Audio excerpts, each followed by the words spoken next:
Une convocation de la Crienne doit donner de la frayeur.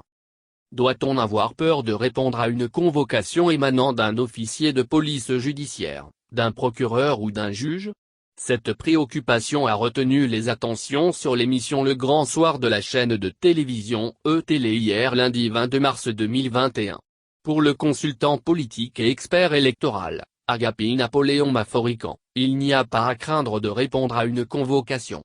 Lire des extraits de son analyse. De plus en plus au Bénin, le sens d'une convocation semble être mal compris. Quand elle émane d'un officier de police judiciaire, d'un procureur ou d'un juge, elle est, de facto, perçue comme un acte attestant d'office de la culpabilité de la personne qui la reçoit. Légitimement, l'intéressé s'enfouit dans les profondeurs de l'incertitude. Une sorte de frayeur s'empare de lui, et le garde cloué au sol. Stupéfait, dans sa tête défile une foule de questions sur les raisons de cette invite à se mettre à la disposition de la justice pour affaires le concernant. Que dois-je faire? Y déférer? Au terme de ces questionnements, certains, se reprochant des peccadilles et craignant le risque de la garde à vue ou la détention préventive, font l'option délibérée de prendre la poudre d'escampette.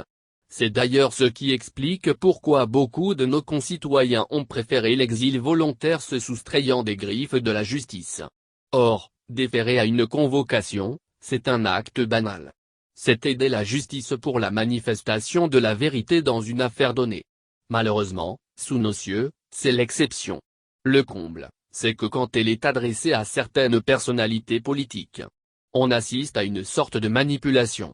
C'est le cas le week-end écoulé avec les populations de Bantay qui ont manifesté, affichant clairement leur opposition à la convocation que la Cour de répression des infractions économiques et du terrorisme, CRIE, a décernée à leur édile. À mon avis, elles sont manipulées, car il n'y a pas de raison qu'elles soient informées qu'un tel document ait été remis aux premiers citoyens de la ville. En effet, une convocation est intuitu personne.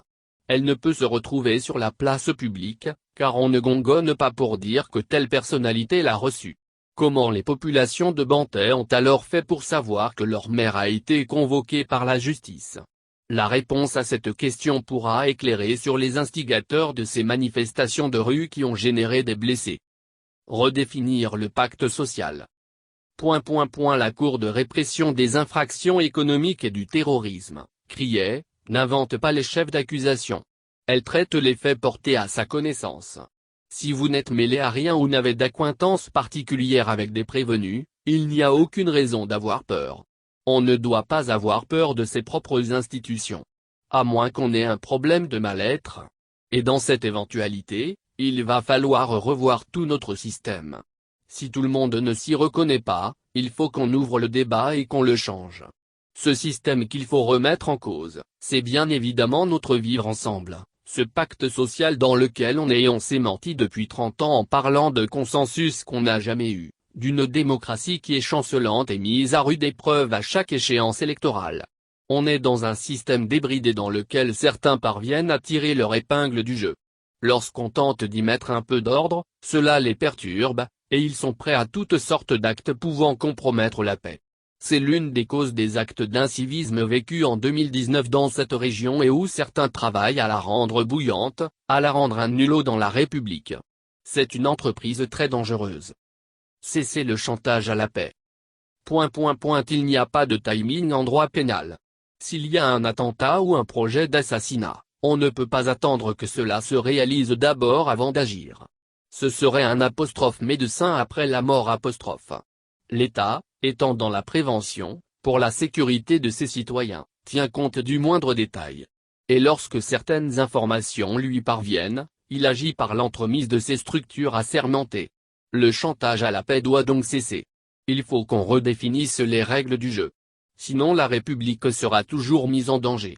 Il faut que les agissements tendant à enfreindre les lois cessent et que les personnes qui s'y adonnent soient extirpées. Il faut les mettre hors d'état de nuire, parce que lorsqu'on laisse livrer, ils courront les bons grains.